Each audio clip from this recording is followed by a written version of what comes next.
Tenant participation can often exclude people with special needs. In general needs housing, the needs of the majority can often determine the form of participation, and those with special needs get left out on the fringes. In special needs organisations, it's the needs of the individuals that come first, and often this so overwhelms associations that they don't have time to look at tenant participation. This video will show that people with special needs have a unique experience and skills which they can offer in tenant participation.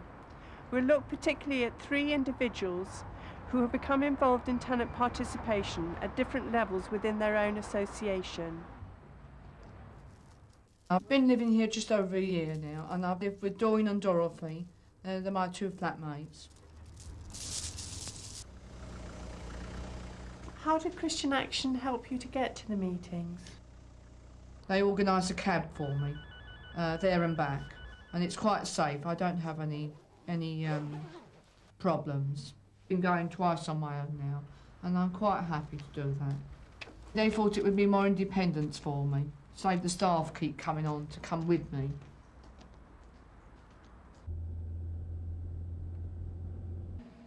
Within Cargum, the tenant participation was started in '91 by the London director. He envisaged that it would be each different house within Cargum would have a representative. Now, when this was looked at by a spectrum of people, it was found that this would be somewhere in the region of 45 plus representatives. Now, that would be too many for any committee. So rather than that, it was decided to run it within the housing patch system.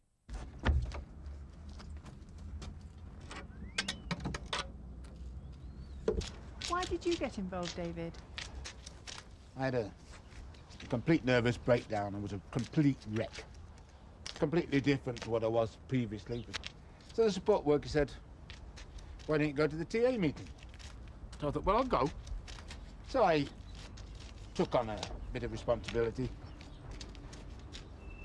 Had some considerable amount of training. And on our second year, everybody, all the tenant members, after the AGM, elected me as the chair, which I have been for the last 2 years. And I've enjoyed it myself. I've also regained a lot of my confidence that I feel that I've achieved something. Whereas I look back 4 years ago when I was an absolute wreck, not even was it worth living. And to what I'm doing now is a different story. It looks two different people. There are 39 units all in all. Most of the ground floor flats consist of disabled and able-bodied people. The actual estate itself is owned by Network Housing, which is a general needs housing association. What event forced the tenants to form a tenants association, Mike? If I had to pick out one individual event, it was probably when one of the residents over the Notting Hill Carnival weekend was involved in an accident over the car parking on the estate. And on this one occasion, one of the residents who was trying to help in that issue actually was run over. So how did you find out that tenants did want a tenants association? We went through the process of discussing it amongst a group of people that were basically interested in the idea of trying to improve things within the estate. And then we went from that stage to arranging a survey covering all aspects of estate maintenance, estate security, and then from a general meeting we were encouraged to become a fully fledged housing tenants association. We've got a very heavy concentration on the committee of disabled residents. They are available on the estate during a 9 to 5 working day, which is when the day-to-day administrative things need to be done. So it was best to utilise people on the estate that would be here during the day when things actually needed to be done.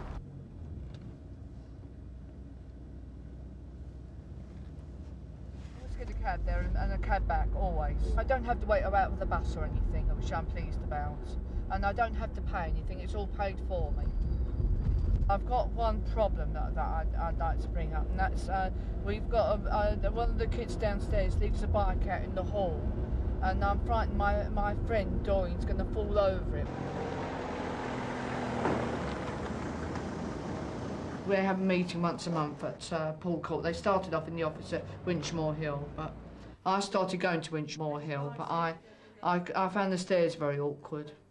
So I asked if they could have it at Poole Court, somewhere where it was on the ground floor, you know, so that more people like myself could go. They rang on the door twice. They said, "Oh, well, they're going to have a new channel next year, Channel 5."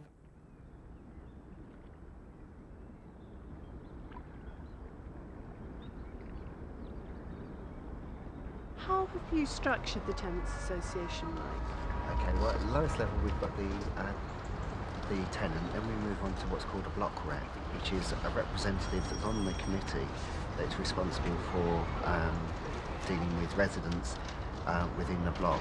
Waiting for that. So, what's up? Well, a little bit of trouble now. I mean, this central heating, it's been broken 2 or 3 years now. From that level, we go on to an EC member or committee member, and then from there we take the Tenants Association a step further onto regional areas which deal with the statewide issues as opposed to individual issues, and then eventually up to the management committee at Network Housing itself. What makes a successful tenants association? You need to have something to bring everybody together. But I think once you've got that, you then need to make sure that you've got a structure which everybody can recognise and can follow, and then you need to be able to make it as democratic as possible. Everybody needs to be subject to elections. You need to be able to hold meetings at times that everybody can attend, and if people can't attend, you need to make sure that you've got a system in place whereby they can find out what's going on, and a system by which they can then respond to make sure that their views are heard at subsequent meetings. What are your future ambitions for the Tenants Association? You've got an application in at the moment with the Housing Corporation to look at resources for disabled people and the interrelationship between housing association landlords and disabled tenants. On a day-to-day basis, we're looking to take over more of the general management administrative issues. The one that we're looking at now is the gardening, and eventually we're hoping to set up things like surgeries so that tenants can come to us as a first step with any problems that they've got. Good afternoon, Derek. Good How are you afternoon. today? I'm fine, thank you. As a chair of the Tenants Association here in Cargum, I hold surgeries here in this house. People come and talk. In a nutshell, really, it is tenants coming to speak to a tenant rather than speaking to management. It's just really to end the year's work and to look at... How can you organise and run meetings to help tenants with special needs? One of the most important things is finding a neutral venue. We meet 9 times a year, and we actually meet the management 4 times per year. And also a good way of getting people and making it for a complete day out for people is have a nice lunch. And people will be interested in something different. As a venue. Why should people with special needs be involved in tenant participation? If they're on their own, an individual, the voice won't be heard. But if they're grouped together, the management will listen. It's not just a single one out of 600. Then it's 600 speaking as a voice.